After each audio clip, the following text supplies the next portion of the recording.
ગુજરાતમાં ભારે વરસાદ વચ્ચે પાટનગરમાં બેઠકોનો ધમધમાટ જોવા મળી રહ્યો છે। મુખ્યમંત્રી ભૂપેન્દ્ર પટેલની અધ્યક્ષતામાં હાઈ લેવલ બેઠક યોજાઈ છે। મુખ્યમંત્રી Bhupendra Patel state emergency operation centre ખાતે પણ પહોંચ્યા અને રાહત કમિશનર મહેસૂલ વિભાગના અધિકારી સાથે તેઓએ સમીક્ષા બેઠક કરી। એનડીઆરએફ અને એસડીઆરએફના અધિકારીઓ પણ બેઠકમાં હાજર રહ્યા।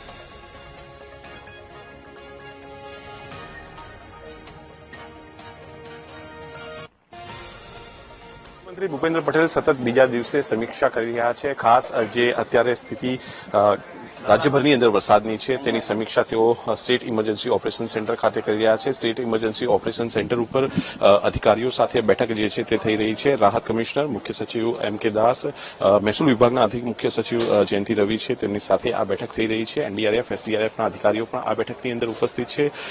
આજે વહેલી સવારે પણ તેઓ બોપલ તેમનો જે વિસ્તાર છે અમદાવાદ શહેરની અંદર ત્યાં જે જળભરાવની સ્થિતિની સમીક્ષા કરી હતી અને અધિકારીઓ સાથે બેઠક કરી હતી।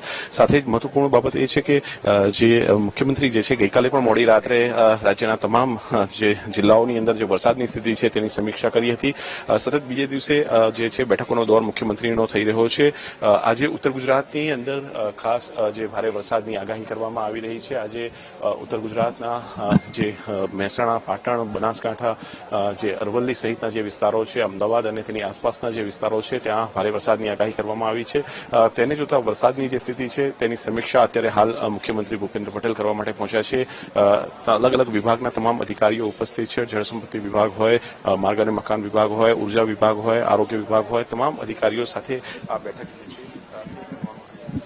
મુખ્યમંત્રી અત્યારે હાલ તમામ જે અધિકારીઓ છે તેમની સાથે વન ટુ વન બેઠક કરશે અને જે જિલ્લામાં જે સૌથી વધારે વરસાદ પ્રભાવિત વિસ્તારો છે અને દક્ષિણ ગુજરાતના હોય કે ઉત્તર ગુજરાત એ તમામ જિલ્લાના વહીવટીતંત્ર સાથે પણ મહત્વપૂર્ણ બેઠક કરશે। કેમેરામેન શાયદ શર્મા સાથે મેહુલ દેસાઈ, ગાંધીનગર। તો ગુજરાતમાં ભારે વરસાદ વચ્ચે પાટનગરમાં બેઠકોનો ધમધમાટ। મુખ્યમંત્રી ભૂપેન્દ્ર પટેલની અધ્યક્ષતામાં આ હાઈ લેવલ બેઠક યોજાઈ અને મુખ્યમંત્રી Bhupendra Patel state emergency operation centre ખાતે પહોંચ્યા। તેઓ વન ટુ વન અધિકારીઓ સાથે વાતચીત કરશે અને પરિસ્થિતિનો તાગ મેળવશે। રાહત કમિશનર, મહેસૂલ વિભાગના અધિકારી અને સીએમની સમીક્ષા બેઠક યોજાઈ છે।